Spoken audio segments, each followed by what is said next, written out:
السلام علیکم ورحمۃ اللہ وبرکاتہ۔ بسم اللہ الرحمن الرحیم۔ میں ایک لیڈی ڈاکٹر ہوں۔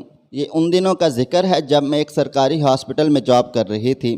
جس وارڈ میں میری ڈیوٹی تھی وہاں ایک دبلی پتلی اور تیکے نکوش والی مریضہ موجود تھی جو بہت کمزور ہو چکی تھی۔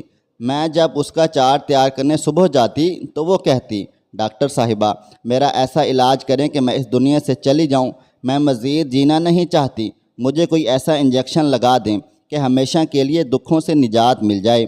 اس مریضہ کا نام ارسلہ تھا اور ایک رحم دل خاتون اسے ہسپتال میں داخل کروا گئی تھی۔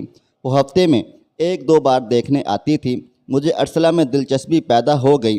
میں اس کے ساتھ ہمدردی اور محبت سے پیش آتی اور کچھ دیر بیٹھ کر اپنائیت سے بات کرتی۔ اس نے بتایا کہ اس دنیا میں اس کے عزیز رشتہ دار، بھائی، والد سبھی موجود ہیں، مگر پھر بھی وہ تنہا ہے، لاوارث ہے۔ مجھے یہ بات عجیب لگتی۔ میں نے اسے اعتماد میں لیا، کہا مجھے اپنا سمجھو، اگر کوئی تمہارا نہیں ہے تو میں تمہاری ہوں، میرے ہوتے تم دنیا میں اکیلی نہیں۔ اعتماد دلانے پر اس نے ایک دن اپنی آپ بیتی سنائی۔ میں نے ایک گاؤں میں جنم لیا تھا۔ والد صاحب تھوڑی سی زرعی اراضی کے مالک تھے، تاہم ہمارا شمار کھاتے پیتے لوگوں میں ہوتا تھا۔ والدین نے اپنے بچوں کو کبھی کسی شے کی کمی محسوس نہ ہونے دی۔ بچپن کا عرصہ خوشیوں بھرا مگر بہت مختصر تھا، کیونکہ 11 برس کی عمر میں جبکہ میری امبی عمر کھیلنے کی تھی، میری شادی کر دی گئی۔ میری 6 بہنیں تھیں، وہ جلدی جلدی ان کا بوجھ اتارنا چاہتے تھے۔ گاؤں میں یوں بھی ان دنوں چھوٹی عمر میں بچوں کے شادی کرنے کا رواج عام تھا۔ میری شادی دور کے عزیزوں میں ہو گئی۔ میرے شوہر کی اور میرے عمر میں بہت زیادہ فرق تھا۔ نعمان کی پہلی بیوی مر چکی تھی۔ وہ مجھ سے عمر میں لگ بھگ 20 برس بڑے تھے۔ بہت رکھ رکھاؤ والے اور سنجیدہ مزاج انسان تھے۔ ان دنوں میں اتنی ناسمجھ تھی کہ شادی کے تقاضے اور فرائض نہیں سمجھتی تھی، تاہم ساس ایک سمجھدار عورت تھی۔ میں اسے خالہ کہتی تھی۔ مجھے ساس اچھی ملی، وہ بہت پیار سے زندگی کے رموز سمجھاتی۔ مجھے شوہر کے قریب کرنے میں خالہ جی نے بہت اہم کردار ادا کیا۔ میرے دل میں شوہر کی محبت پیدا کی۔ میں ناسمجھ تھی مگر زندگی ایک خوشگوار ڈگر پر چل پڑی۔ ان دنوں کام کاج بالکل نہیں آتا تھا۔ ساس ہی گھر کا تمام کام کرتی اور بیٹے کو بھی سمجھاتی کہ نعمان ابھی یہ کم عمر ہے، اسے ذمہ داریوں کا کچھ پتہ نہیں، بیٹا اس پر سختی ہرگز نہ کرنا، اپنے کام خود کر لیا کرو۔ نعمان ماں کے فرما بردار تھے، وہ ان کا ہر حکم مانتے، اپنے کپڑوں تک خود دھو لیا کرتے اور کبھی مجھے نالائکی کا طعنہ نہ دیا کرتے، نہ ہی سختی کرتے۔ میرا رنگ کافی سانولا تھا مگر جیون ساتھی نے کبھی اس کا احساس نہ ہونے دیا۔ نعمان میں بہت خوبیاں تھیں، تاہم ایک کمی تھی، وہ بات بہت کم کرتے تھے، زیادہ تر چپ رہتے، بلاں کے محنتی تھے، تمام دن کام کی خاطر گھر سے باہر رہتے، رات کو تھکے ہارے آتے تو کھانا کھاتے ہی لیٹ جاتے، جب تک جاگتے رہتے، خاموش رہتے، کوئی بات کرتا تو ایک دو لفظوں میں مختصر جواب دے دیا کرتے، جبکہ میں نعمان کے برعکس بےحد باتونی اور چلبلی واقعہ ہوتی تھی۔ باتیں کرنا میرا مشغلہ تھا۔ لگتا تھا کہ باتیں نہیں کروں گی تو کھانا ہضم نہیں ہوگا۔ میں چپ نہیں رہ سکتی تھی۔ میں چاہتی تھی میرا شوہر نعمان مجھ سے باتیں کرے، مگر وہ چپ سادے رہتا۔ میں خود بات شروع کرتی، وہ سنتا رہتا، کبھی ہوں ہاں کر دیتا، جس پر مجھے بے حد غصہ آتا۔ میں کبھی لڑ بھی پڑتی تو لب نہ کھولتا۔ جب مجھے لگتا کہ کسی بت سے بات کر رہی ہوں، رفتہ رفتہ اپنے شوہر میں میری دلچسپی کم ہونے لگی۔ باتیں کرنے کی خاطر میں ادھر ادھر دیکھنے لگی۔ ساس بھی ایک حد تک بات کرتی، پھر اپنے کاموں میں مشغول ہو جاتی تھیں۔ تب میں شدید بور ہونے لگتی۔ مجھے گھر سے باہر نکلنے یا پاس پڑوس میں گھروں کے جانے کی بھی اجازت نہ تھی۔ اس بات کو سسرال میں معیوب سمجھا جاتا تھا۔ نندیں شادی شدہ تھیں، پھر کیسے گھر میں دل لگتا۔ نعمان کا ایک گہرا دوست تھا جو ایک عرصے تک اس کے ساتھ دبئی میں کام کرتا رہا تھا۔ وہ میری ساس کا منہ بولا بیٹا بن گیا، اسی وجہ سے عاصم کو گھر آنے سے منع نہ کرتی تھیں۔ اس پر نعمان اور ساس کو بے حد اعتماد تھا۔ نعمان کی شادی سے پہلے وہ خالہ جی کے پاس آتا، کوئی کام ہوتا، خالہ جی بھی اسے کہتی، نعمان مصروف ہوتا یا گھر پر موجود نہ ہوتا، عاصم وہ کام بلا تعامل کر دیتا۔ نعمان کی شادی کے بعد بھی وہ ہمارے گھر آتا رہا۔ خالہ جی اس کو پہلے کی طرح اپنے قریب بٹھا کر کھانا کھلاتی، گرم روٹیاں توے سے اتارتی جاتی اور عاصم کے آگے چنیری میں ڈھیری کرتی جاتی۔ شروع میں نے عاصم کی طرف توجہ نہ دی، لیکن شادی کے بعد جب میں زیادہ بیزاری کا شکار ہوئی تو عاصم سے بات چیت کرنا شروع کر دی۔ ساس نے مجھے نہ ٹوکا کیونکہ وہ اسے غیر نہیں بیٹا کہتی تھی، اگرچہ عاصم ان کا بہت دور پرے کا رشتہ دار تھا۔ گاؤں میں عورتیں پردہ نہیں کرتیں، لہٰذا عاصم سے میرا پردے کا کوئی بھی مسئلہ نہیں تھا۔ انہی دنوں نعمان کے ایک دوست ساتھی اختر، جو کہ اس کے ساتھ دبئی میں کام کرتا تھا، بیمار ہو گیا۔ وہ ایک شہر کی ایک کمپنی میں کام کر رہا تھا۔ بیماری کی وجہ سے وہ گھر بیٹھ کر کام کرنے لگا تو نعمان کو بھی بلوا لیتا اور وہ کام کی تکمیل میں اس کی مدد کرتے رہے تاکہ اس کی نوکری برقرار رہے۔ اس طرح اکثر نعمان کو 2-4 راتیں شہر میں رہنا پڑتا۔ دن میں وہ اپنا کام کرتے اور رات کو اپنے بیمار دوست کی مدد کرنے چلے جاتے۔ رات زیادہ ہو جاتی تو اس کے گھر ہی سو جاتے۔ جب نعمان دن کے علاوہ رات کو بھی گھر سے غیر موجود رہنے لگے تو مجھے کوفت ہونے لگی۔ کوئی بھی عورت اپنے شوہر کی گھر سے زیادہ غیر حاضری کو برداشت نہیں کر سکتی۔ نعمان گھر اور مجھے بہت کم توجہ دینے لگے تھے۔ تنہائی سے اکتا کر میں نے عاصم سے باتیں کرنا شروع کر دی۔ جب ساس اپنی بیٹی کے گھر چلی جاتی اور وہ آ جاتا، میں اسے باتوں میں الجھا کر روکنے کی کوشش کرتی، اس کے لیے چائے بنانے لگتی۔ مجھے ٹھیک سے روٹی پکانا نہیں آتی تھی، مگر پھر بھی اصرار کرتی کہ بیٹھو روٹی کھا کر جاؤ، تو وہ ٹھہر جاتا۔ شروع میں ہم دونوں کے درمیان ایسی کوئی بات نہ تھی جسے غلط معنی دیے جائیں۔ کافی دنوں تک جب نعمان سے توجہ نہ ملی تو میں بیزار رہنے لگی۔ میری اس کیفیت کو عاصم نے بھانپ لیا۔ اب وہ جب آتا اور ساس موجود نہ ہوتی تو مجھ سے باتیں شروع کر دیتا۔ وہ پوچھتا کہ نعمان اتنی دیر سے کیوں آتا ہے، اسے کیوں خیال نہیں آتا کہ اس کی بیوی ہے، گھر بار ہے، تم اس کا انتظار کرتی رہتی ہو، مگر اسے ذرا بھی تمہارا خیال نہیں۔ نہ جانے کیسے بے پرواہ آدمی ہے، تمہاری جیسی اچھی اگر میری بیوی ہوتی تو کبھی ایسا ظلم اس پر نہ کرتا۔ غرض ہر روز اس طرح کی باتیں کر کر کے اس نے مجھے ناسمجھ کو سیدھے راستے سے بھٹکا دیا۔ اب میں شوہر کے خلاف سوچنے لگی تھی۔ عاصم ایک نوجوان تھا۔ جب میں نے اپنے شوہر کا شکوہ کیا تو اس نے میری بوریت اور بیزاری کے احساس کو اور ہوا دی۔ مجھے یقین ہو گیا نعمان کو میری پرواہ ہی نہیں ہے۔ اس کی بے توجہی سے نالاں تو تھی ہی، عاصم کو اپنا سچا ہمدرد سمجھنے لگی۔ اس نے بھی میرا دل بہلانے کی بہت کوشش شروع کر دی اور دلچسپ باتوں سے من موہنے لگا۔ جب ساس گھر میں نہ ہوتی تو وہ آ جاتا اور کہتا، تمہارے ہاتھ کی پکی روٹی اور چٹنی کا مزہ مرغی اور روغنی نان سے بھی بڑھ کر ہے۔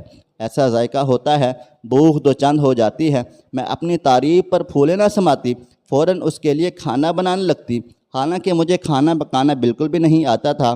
اب میں روز ہی عاصم کے انتظار میں رہنے لگی۔ وہ نہ آتا تو بے چین ہو جاتی۔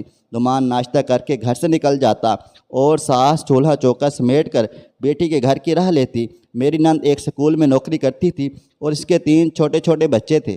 ماں کی غیر موجودگی میں خالہ جی چند گھنٹوں کے لیے ان کو سنبھالتی تاکہ بیٹی نوکری کر سکے۔ یہ ایسا وقت ہوتا جب عاصم ہمارے گھر آ بیٹھتا تھا۔ اسے معلوم ہوتا تھا اس وقت گھر پر صرف میں اکیلی ہوتی ہوں۔ انہی دنوں نعمان کو دبئی میں ایک اچھی نوکری کے لیے ویزا مل گیا اور وہ زیادہ کمانے کی خاطر وہاں چلا گیا۔ کوئی دوسرا وقت ہوتا تو میں رو پڑتی، مگر اب عاصم کا آنا جانا روز کا معمول تھا۔ اس نے مجھے تنہا نہ ہونے دیا۔ وہ آ کر بیٹھ جاتا، خوب باتیں کرتا، میرا جی بہلاتا۔ عاصم خالہ جی کے گھر لوٹ آنے سے پہلے چلا جاتا، یوں میں بھی نہ بتاتی کہ کوئی آیا تھا۔ یوں عرصے تک انہیں معلوم نہ ہو سکا عاصم ان کی غیر موجودگی میں آتا ہے۔ نوبت یہاں تک پہنچی کہ میں اب عاصم سے ملے بغیر نہیں رہ سکتی تھی۔ چھٹی کے دن ساس گھر میں ہوتی، تب وہ نہ آتا تو مجھے اس دن کی غیر حاضری بھی شاق گزرتی۔ شدت سے اس کا انتظار رہتا، ایک پل بھی اس کے بغیر کٹنا مشکل ہوتا۔ وہ میری کمزوری بنتا جا رہا تھا، میں اس کے بغیر اداس ہو جاتی۔ وہ نہ آتا تو سارا دن میں گھر میں ماری ماری پھرنے لگتی۔ نعمان کو دبئی گئے سال بیت گیا تھا۔ اس دوران عاصم نے میرے ذہن کو پوری طرح اپنی گرفت میں جکڑ لیا۔ اس نے نعمان کے بارے میں جھوٹی باتیں شروع کر دیں۔ میں اپنے شوہر سے بیزار تھی، مگر اس چلاک انسان نے مجھے کلی طور پر شریک زندگی سے بدظن کر دیا۔ میں اس کی ہر بات پر یقین کرنے لگی۔ اب میں بہانے سے ساس سے لڑتی اور کسی وجہ کے بغیر اس کا ناک میں دم کر دیتی۔ وہ یہی سمجھتی تھی خامد کی جدائی نے مجھے چڑچڑا کر دیا ہے، لیکن میں ان لوگوں سے جان چھڑانا چاہتی تھی۔ عاصم ہمارے گھر اب دوسرے تیسرے دن آتا تھا۔ ساس کو علم ہو گیا تھا اس کی غیر موجودگی میں بھی آتا ہے، تو اس نے عاصم کو ٹوکا کہ جب میں گھر موجود نہیں ہوتی اس وقت تم مت آیا کرو۔ اس بات کا اس نے ہی نہیں، میں نے بھی سخت برا منایا اور وہ ویلا مچا دیا کہ ساس مجھ پر شک کرتی ہے اور الزام لگاتی ہے۔ جبکہ میرا شوہر گھر پر نہیں ہے، شاید مجھ پر تہمت لگانا چاہتی ہے۔ اب میں اس کے گھر میں نہ رہوں گی۔ اس پر اس بیچاری کو لینے کے دینے پڑ گئے اور میں روٹھ کر میکے آ گئی، کیونکہ اس الزام کو میں سچ کر کے دکھانا چاہتی تھی۔ ایک ماہ بعد خالہ لینے آئیں، مگر میں اس کے ساتھ گھر واپس نہ آئی۔ کہا کہ اب نعمان آئے گا تو ہی فیصلہ ہوگا۔ اس دھمکی سے خالہ ہی ڈر گئی، معافی مانگی، منت سماجت کی، مگر میں نہ مانی۔ اس پر خالہ جی نے فون پر نعمان کو حالات سے آگاہ کر دیا۔ وہ گھبرا کر دبئی سے واپس آیا۔ ادھر میرے والدین شش و پنج میں مبتلا تھے، انہیں کوئی بات سمجھ ہی نہ آ رہی تھی۔ بظاہر میری ساس اور شوہر میں انہیں کوئی غلطی نظر نہ آئی تھی، مگر میرا واویلا شدید تھا۔ رو رو کر فریاد کرنے لگتی کہ میں غلط نہیں ہوں، یہی لوگ غلط ہیں۔ کچھ دنوں بعد میں نے طلاق کا مطالبہ کر دیا۔ عاصم کی بہن میری سہیلی بن گئی تھی، وہ اپنے بھائی سے ملواتی جو مجھے نت نئی پٹیاں پڑھاتا۔ اسے بہت جلدی تھی کہ میری طلاق واقع ہو، جبکہ نعمان کی صورت میں طلاق نہ دینا چاہتا تھا۔ بالآخر میں عاصم کے ساتھ ایک روز شہر چلی آئی اور کورٹ میں طلاق کا کیس داخل کرا دیا۔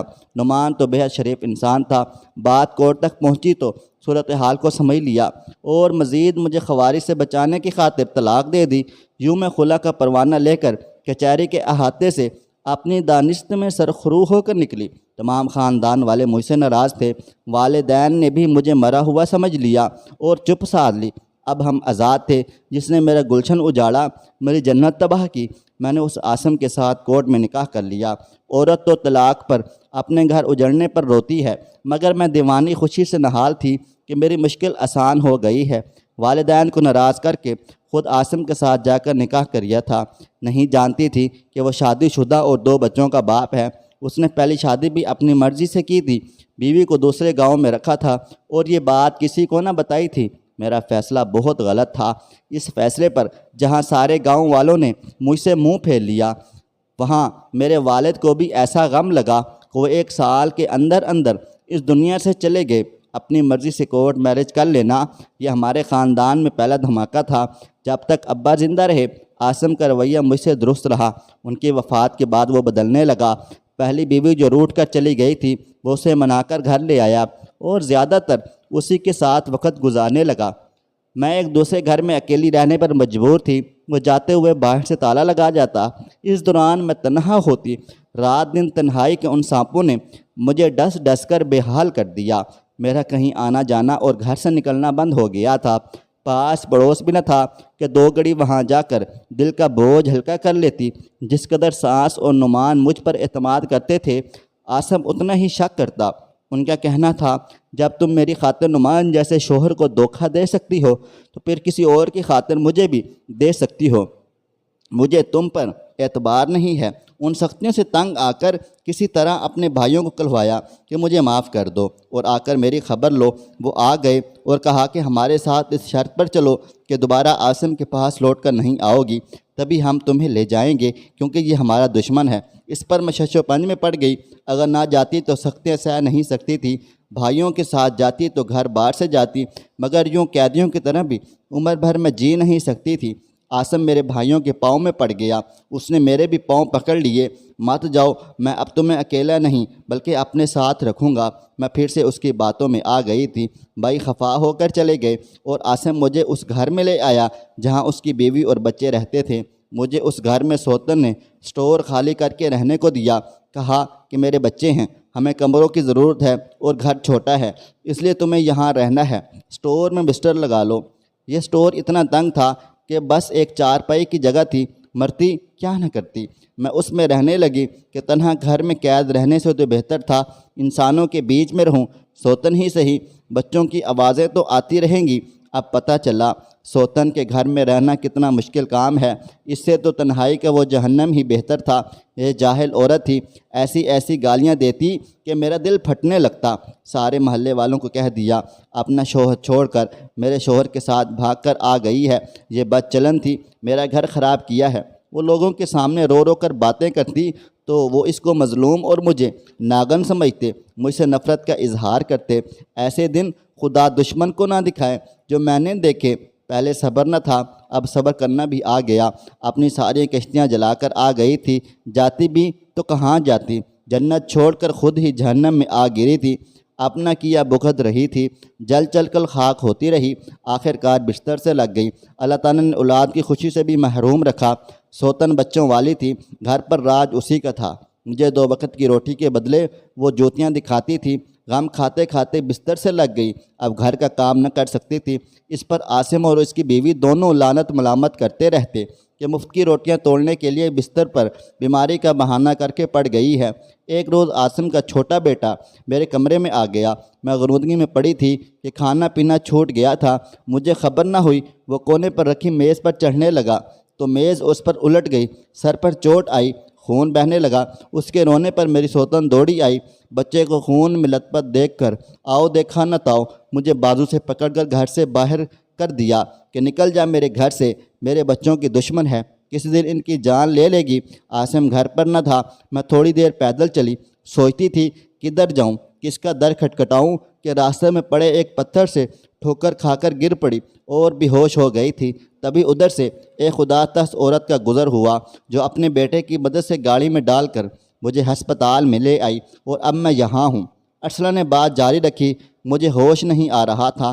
ڈاکٹروں نے چیک اپ کیا، بڑی مشکل سے ہوش آیا تو پتہ چلا کہ میرے دماغ میں رسولی ہے۔ دعا کرتی ہوں اللہ جلد اس دنیا سے اٹھا لے، اب کوئی ٹھکانہ نہیں ہے۔ ہسپتال سے نکل کر کہاں جاؤں گی؟ مجھے ارسلہ کی کہانی سن کر بہت زیادہ دکھ ہو گیا۔ میری ہمدردیاں بڑھ گئیں، اس کی مدد کرنے کی ٹھان لی۔ دوران علاج اس کے ساتھ خصوصی توجہ سے پیش آتی۔ ڈاکٹروں کو بھی اس کی زندگی کے بارے میں بتایا تو وہ بھی مدد کرنے پر تیار ہو گئے۔ ایک روز جب میں صبح ڈیوٹی پر آئی، اس کا جسد خاکی بیڈ پر موجود نہ تھا۔ نرس نے بتایا کہ آپ کی ڈیوٹی شام کو آف ہو گئی تھی تو آپ گھر چلی گئیں۔ رات کو اس عورت کی طبیعت اچانک بگڑ گئی اور وہ دنیا کی بازی ہار گئی۔ اس کا کوئی وارث نہ تھا، لہذا سرد خانے میں منتقل کر دیا ہے تاکہ کسی فلاحی ادارے کی مدد سے اس کی تدفین ہو سکے۔ یہ خبر ایک دھماکے کی طرح دل کو لگ گئی۔ ارسلہ اپنی زندگی سے مایوس ہو گئی تھی۔ اسی سبب لگتا تھا کہ زندگی نے بھی اس کا ساتھ چھوڑ دیا ہے، اور اس کی یہ دعا قبول ہو گئی کہ اللہ مجھے اب ہمیشہ کے لیے دکھوں سے نجات دے دے، مزید جینا نہیں چاہتی۔ دوستو، ویڈیو پسند آئی ہے، اس ویڈیو کو لائک کریں، شیئر کریں۔ اگر آپ نے ابھی تک میرا چینل سبسکرائب نہیں کیا تو ابھی سبسکرائب کر لیں، ساتھ میں بیل آئیکن کو بھی ضرور پریس کر لیجئے گا تاکہ نئی اپلوڈ ہونے والی ہماری ویڈیوز کا نوٹیفیکیشن آپ کو بر وقت ملتا رہے۔ مجھے اگلی ویڈیو تک اجازت دیں۔ اللہ حافظ۔